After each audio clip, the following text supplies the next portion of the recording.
L'événementiel, il peut être en ligne ou en présence, ou il peut être créé des deux manières que ce soit, c'est-à-dire dans une salle et en même temps retransmis live.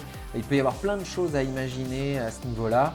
Il faut savoir que non seulement l'événement peut être voilà, en ligne, mais il demande aussi de l'animation et de la communication de manière régulière. Donc pour le coup, il faut des modérateurs. Pour le coup, l'omnicanal permettra de bénéficier d'une plus grande amplitude et d'une plus grande portée. Autre chose, les inaugurations, très important.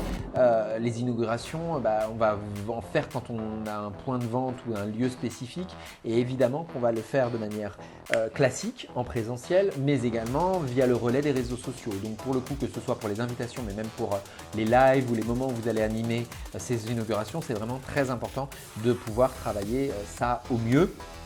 Et évidemment, le mieux, parce que là j'arrive déjà à mes 20 canaux d'acquisition si vous avez compté, le mieux c'est quand même d'imaginer le parcours client complètement omnicanal et donc de jumeler les canaux d'un point de vue digital et physique. Alors ça c'est le must, puisque si je reprends ici tout ce que j'ai listé auparavant, tout est activable à deux niveaux en fait en quelque sorte.